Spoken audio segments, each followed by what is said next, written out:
Hello friends, എല്ലാവർക്കും വീഡിയോയിലേക്ക് സ്വാഗതം. ഇന്നത്തെ വീഡിയോയിൽ സ്റ്റിപ്ലിംഗ് അല്ലെങ്കിൽ ഡോട്ട് വർക്കിനെ കുറിച്ചാണ് നമ്മൾ ഡിസ്കസ് ചെയ്യുന്നത്. എന്താണ് ഡോട്ട് ആർട്ട് അല്ലെങ്കിൽ stippling art? Series of dots ഉപയോഗിച്ച് ഏതെങ്കിലും ഒരു ഒബ്ജക്റ്റ് അല്ലെങ്കിൽ ഒരു ഷേപ്പ് ഷെയ്ഡ് ചെയ്തെടുക്കുക അല്ലെങ്കിൽ റെൻഡർ ചെയ്തെടുക്കുന്നതിനെയാണ് നമ്മൾ സ്റ്റിപ്ലിംഗ് ആർട്ട് അല്ലെങ്കിൽ ഡോട്ട് ആർട്ട് എന്ന് പറയുന്നത്. ഇപ്പോൾ ഈ ഒരു ടൈപ്പ് വർക്കുകളെ പോയിൻ്റിലിസം എന്നും പറയാറുണ്ട്. ഞാനിതുവരെ ഒറ്റയൊരു ഡോട്ട് വർക്കാണ് ചെയ്തിട്ടുള്ളത്. അതുകൊണ്ട് തന്നെ വളരെ ആധികാരികമായിട്ട് ഇതേക്കുറിച്ച് പറയാൻ എനിക്ക് കഴിയില്ല. എങ്കിലും കഴിഞ്ഞ 5-6 വർഷമായിട്ട് പെൻസിൽ ഡ്രോയിങ് ചെയ്തതിൻ്റെ ഒരു ആത്മവിശ്വാസത്തിലാണ് ഞാൻ ഒരു ഡോട്ട് ഡ്രോയിങ് ചെയ്യാം എന്നുള്ളൊരു തീരുമാനമെടുത്തത്. എന്നുവെച്ചാൽ പെട്ടെന്നൊരു ദിവസം ഒരു പേനയെടുത്ത് വരച്ചതല്ല, കുറേ നാളായിട്ട് ഡോട്ട് വർക്ക് ചെയ്യണം എന്നൊരു ആഗ്രഹം ഉണ്ടായിരുന്നു. അപ്പോൾ ആ ആഗ്രഹം കൂടുതൽ എന്നിലേക്ക് തോന്നിപ്പിച്ചത് ജൂലിയ കൊസേവാസ് എന്ന് പറയുന്ന ഒരു ആർട്ടിസ്റ്റാണ്. അപ്പോൾ അവരുടെ വർക്കുകൾ ഞാൻ കുറേ കാലമായിട്ട് ഇങ്ങനെ ഇൻസ്റ്റാഗ്രാമിൽ കാണുന്നുണ്ട്. അവർ അപ്ലോഡ് ചെയ്യുന്ന ഷോർട്ട് വീഡിയോസിലും സ്റ്റോറീസിലുമൊക്കെ ഡോട്ട് ഇടുന്ന രീതി അതൊക്കെ ഞാൻ ഒബ്സർവ് ചെയ്യുന്നുണ്ടായിരുന്നു. അതേപോലെ തന്നെ മെറ്റീരിയൽസിൻ്റെ ഇൻഫോർമേഷനൊക്കെ നോക്കി മനസ്സിലാക്കി. അങ്ങനെയാണ് ഞാൻ റോട്ടറിംഗ് എന്ന് പറയുന്നൊരു പേന വാങ്ങണം എന്നുള്ളൊരു തീരുമാനത്തിലെത്തിയത്. പിന്നെ ഡോട്ട് വർക്ക് ചെയ്യുന്ന എൻ്റെ ഫ്രണ്ട്സ് ഉണ്ട്. ദുബായിലുള്ള ബക്കർക്ക എന്ന് പറയുന്ന ഒരാളുണ്ട്. അദ്ദേഹം കഴിഞ്ഞ 10-20 വർഷമായിട്ട് ഡോട്ട് വർക്ക് ചെയ്യുന്ന ഒരാളാണ്. അദ്ദേഹത്തോട് ഞാൻ ഇതേക്കുറിച്ച് ഡിസ്കസ് ചെയ്തു. നല്ല സപ്പോർട്ട് തന്നു. വർക്കിൻ്റെ പ്രോഗ്രസ് അയച്ചു കൊടുക്കുന്ന സമയത്തൊക്കെ വേണ്ടുന്ന കറക്ഷൻസും അല്ലെങ്കിൽ സജഷൻസൊക്കെ മൂപ്പര് തരുമായിരുന്നു. അപ്പം ഇൻസ്പയർ ചെയ്തവർക്കും സപ്പോർട്ട് ചെയ്യുന്നവർക്കൊക്കെ ഈ ഒരു അവസരത്തിൽ ഞാനൊരു വലിയ നന്ദി അറിയിക്കുകയാണ്.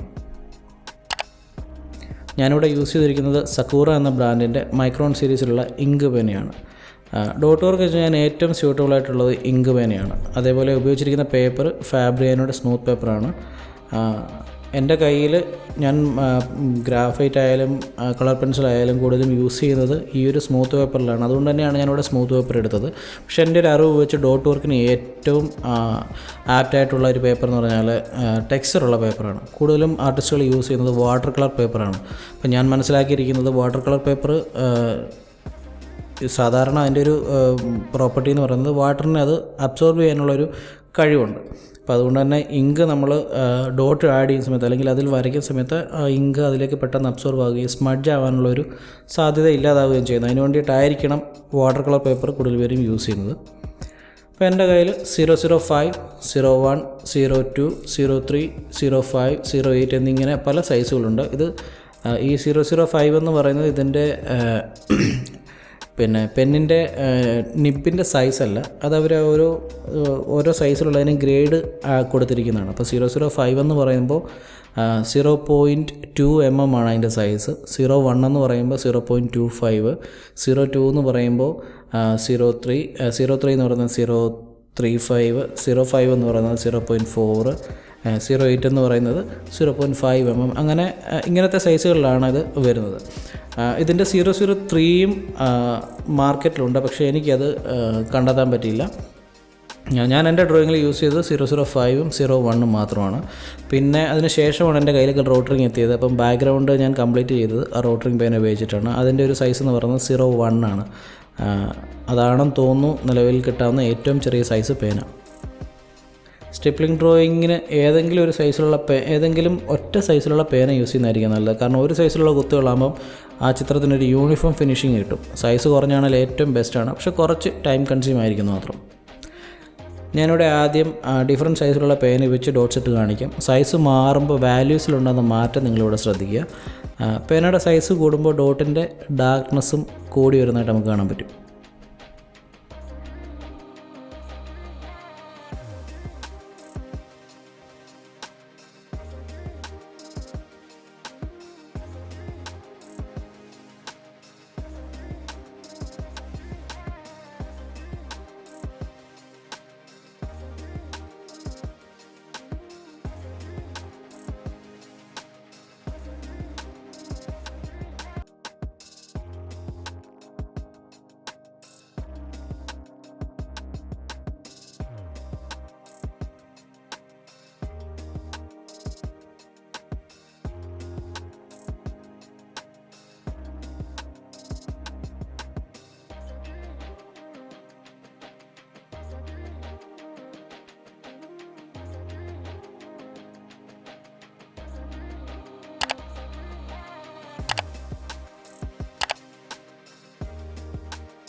അപ്പോൾ ഞാനിവിടെ 4 ഡിഫറെൻറ്റ് പെൻസ് വെച്ചിട്ട് ഷെയ്ഡ് ചെയ്തിട്ടുണ്ട്. ഒന്ന് ക്ലോസപ്പിൽ കാണിക്കുമ്പോൾ നിങ്ങൾക്ക് മനസ്സിലാവും.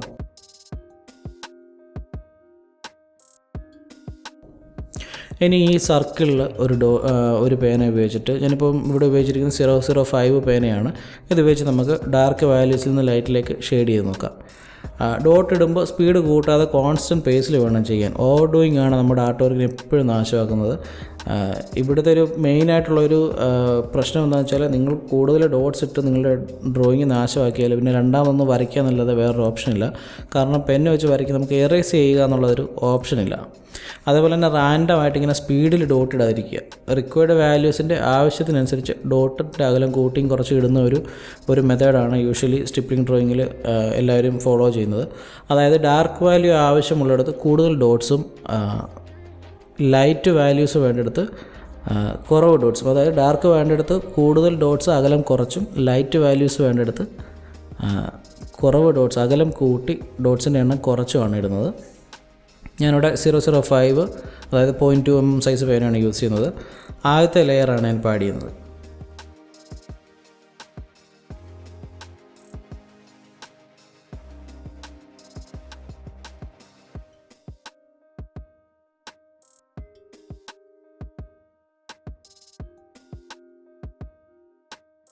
സർക്കിളിൻ്റെ പകുതി കഴിയുമ്പോൾ ഡോട്ടിൻ്റെ അകലം കൂട്ടിയിട്ട്, അതായത് നമ്മൾ ലൈറ്റ് വാല്യൂസാണ് ഇവിടേക്ക് ഷെയ്ഡ് ചെയ്യാൻ പോകുന്നത്. അപ്പം ആ ഡോട്ടിൻ്റെ അകലം കൂട്ടി കുറവ് ഡോട്ട്സ് ഇടുക. കൂടുതൽ ഡാർക്ക് ആക്കണമെങ്കിൽ നിങ്ങൾക്ക് കൂടുതൽ ലെയേഴ്സ് ആഡ് ചെയ്യാം.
അപ്പോൾ ഞാനിപ്പോൾ 2-3 ലെയേഴ്സ് ഇങ്ങനെ ആ ഒരു പാറ്റേണിൽ ആഡ് ചെയ്തു. ഓരോ ലെയറിലും ഞാൻ ഫോളോ ചെയ്തിരിക്കുന്ന സ്പീഡായാലും ഡോട്ടിൻ്റെ അകലമെല്ലാം സെയിം ആണ്.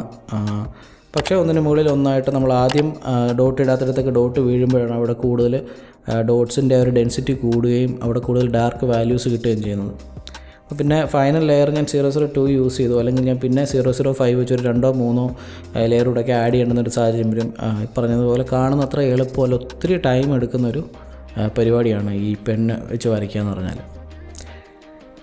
അതുകൊണ്ട് തന്നെ ഏറ്റവും അത്യാവശ്യമായിട്ട് ഡോട്ട് ഡ്രോയിങ്ങിൽ നിങ്ങൾക്ക് ആവശ്യമെന്ന് പറയുന്നത് ക്ഷമയാണ്. ഏതെങ്കിലും ഒരിടത്ത് ഡോട്ട് ഇട്ട് കഴിഞ്ഞാൽ ഞാൻ ആദ്യം പറഞ്ഞതുപോലെ നമുക്ക് തുടച്ച് കളയാൻ പറ്റില്ല. വളരെ കെയർഫുള്ളായിട്ട് യൂസ് ചെയ്യേണ്ട ഒരു മീഡിയമാണ് ഈ ഇങ്ക് പേന എന്ന് പറയുന്നത്. ഞാനത് ഫൈനൽ ലെയർ ചെയ്ത് കഴിഞ്ഞിരിക്കുകയാണ്. ഇനി ഇതൊന്ന് ക്ലോസപ്പിൽ കാണാം. അപ്പോൾ ഇതാണ് ഇതിൻ്റെ ഒരു റിസൾട്ട് എന്ന് പറയുന്നത്. അപ്പോൾ നിങ്ങൾ ഡോട്ട് വർക്ക് ചെയ്യാൻ ആഗ്രഹിക്കുന്നവർ ആദ്യം ചെയ്യേണ്ടത് സിമ്പിളായിട്ടുള്ള ഷേപ്പ് ആൻഡ് ഒബ്ജക്ട്സ് ഷെയ്ഡ് ചെയ്ത് പ്രാക്ടീസ് ചെയ്യുക.